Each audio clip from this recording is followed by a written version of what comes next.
જય માતાજી, જય શ્રી કૃષ્ણ મિત્રો। આજે આપણે બાજરાના લોટના રોટલા બનાવવાની બે રીત શીખીશું। પહેલી રીત છે થાબડીને અને બીજી રીત છે ઘડીને। સૌપ્રથમ આપણે એક મોટી કથરોટ લેશું, જેથી કરીને રોટલાનો લોટ મસળવામાં સહેલાઈ રહે। ત્યારબાદ આપણે એક લોટ ચાળવાની ચાળણીમાં બાજરાનો લોટ લઈને ચાળી લેશું, જેથી કરીને તેમાંથી જાડો બાજરાનો લોટ નીકળી જશે અને કચરો પણ ચડાઈ જશે।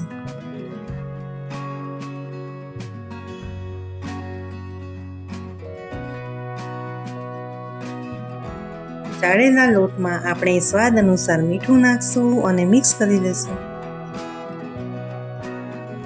ત્યારબાદ જરૂરિયાત મુજબ પાણી એડ કરીને લોટ મસળતા જશું।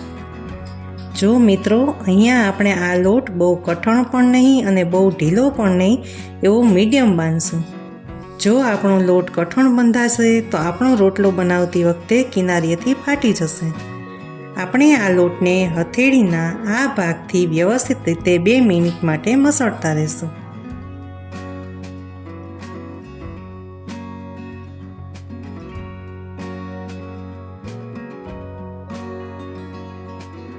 અને તેમાંથી આપણે ગોળાકાર શેપમાં મોટું ગોયણું બનાવી લેશું।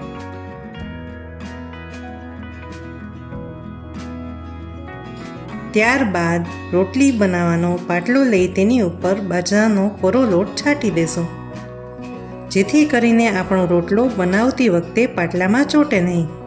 હવે આ ગોયણાને પાટલા ઉપર રાખીને આંગળીની મદદથી અને હથેળીની મદદથી પ્રેસ કરીને ગોળ ફેરવતા જશું, જેથી કરીને આપણો રોટલો વ્યવસ્થિત રીતે ઘડાઈ જાય।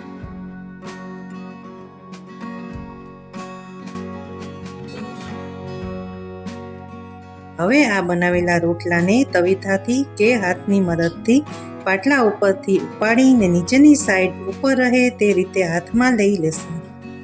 જો મિત્રો, આપણે અહીંયા લોટ તૈયાર કર્યા પહેલાં તાવડીને ગરમ કરવા મૂકી હતી। જો મિત્રો આપણી તાવડી વ્યવસ્થિત ગરમ નહીં હોય તો આપણો રોટલો તાવડીમાં ચોંટી જશે અને નીચેની સાઈડ કાચો રહેશે।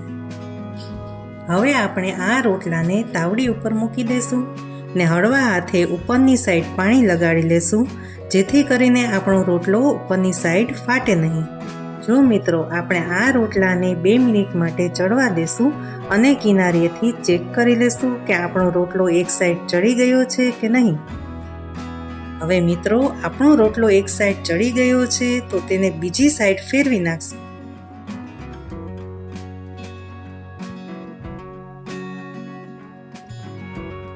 હવે આપણે બીજી સાઈડ વ્યવસ્થિત રીતે ચડવા દેશું। તો તમે જોઈ શકો છો કે આપણો રોટલો ચડી ગયો છે, તો તેની ઉપર પાણી લગાડી લેશું અને બીજી સાઈડ ચડવા દેશું। તો મિત્રો, તમે જોઈ શકો છો કે આપણો રોટલો બંને સાઈડ સરસ રીતે ચડી ગયો છે, તો તેને આપણે સર્વિંગ પ્લેટમાં કાઢી લેશું અને છરીની મદદથી સાઈડની કિનારીએથી પડ ઉખાડીને અંદરથી સરસ રીતે ઘી લગાડી લેશું।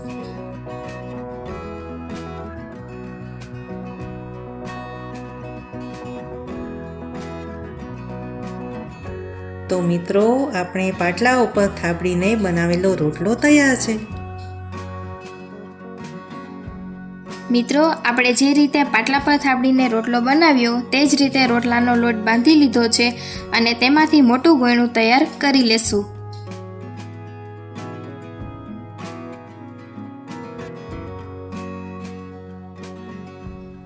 હવે આ ગોયણાને ધીમે ધીમે ગોળ ગોળ ફેરવતા જશું અને વચ્ચેથી થોડું પ્રેસ કરી લેશું।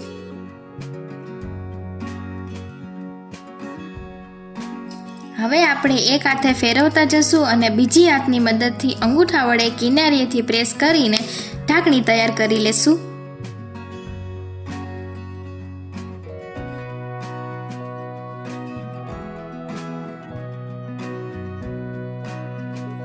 ત્યારબાદ કિનારીએથી થોડું પાણી લગાડી દેશું, જેથી કરીને આપણો રોટલો ઘડતી વખતે કિનારીએથી ફાટે નહીં અને વચ્ચેની સાઈડ થોડું પાણી લગાડી દેશું। હવે આપણે બંને હાથની હથેળીની મદદથી કિનારેની સાઈડથી ગોળ ફેરવતા જશું અને રોટલાને ટીપતા જશું।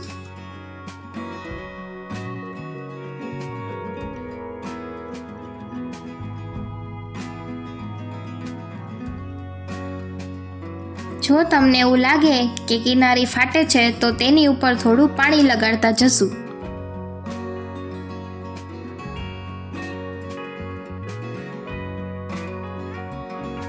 હવે મિત્રો આપણે 4 આંગળીની મદદથી ઉપરની સાઈડ રોટલાને ટીપતા જશું, જેથી કરીને આપણો રોટલો સરસ રીતે એક સરખો ખડાઈ જાય અને જાડા પાતળો ન રહે.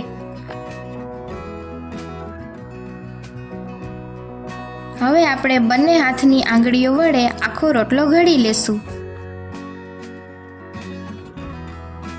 હવે આપણો રોટલો એક સરખો સરસ ઘડાઈ ગયો છે તો તેને આપણે તાવડી ઉપર શેકવા મૂકી દેશું. આપણો રોટલો તૈયાર કર્યો તે પહેલાં ફૂલ ગેસ ચાલુ કરી તાવડી તાપવા માટે રાખી દીધી હતી. ત્યારબાદ રોટલા ઉપર થોડું પાણી લગાડી દેશું.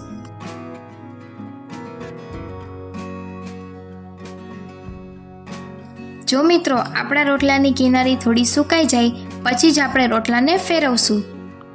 તો મિત્રો આપણા રોટલાની કિનારી સુકાઈ ગઈ છે તો તેને તવીથાની મદદથી રોટલાને ઉપાડીને બીજી સાઈડ ફેરવી લેશું અને શેકાવા દેશું.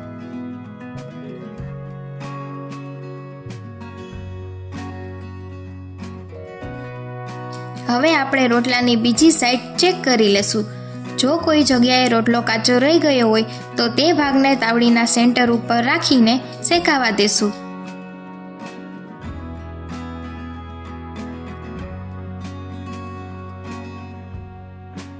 હવે આપણો રોટલો બંને સાઈડ શેકાઈ ગયો છે તો તેમાં થોડું પાણી લગાડી દેશું. તો મિત્રો તમે જોઈ શકો છો કે આપણો રોટલો સરસ રીતે ફૂલવા માંડ્યો છે. તો મિત્રો આપણો રોટલો ફૂલીને તૈયાર છે તો આપણે તેને સર્વિંગ પ્લેટમાં કાઢી લેશું.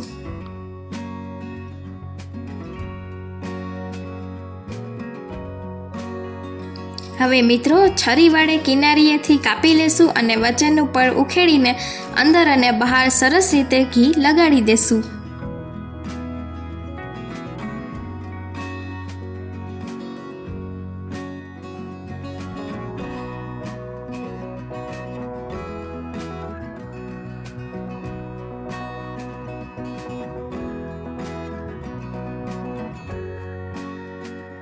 તો તમને અમારી રેસીપી ગમી હોય તો લાઈક કરો, શેર કરો અને સબસ્ક્રાઈબ કરો અને બેલ આઇકન દબાવવાનું ભૂલશો નહીં.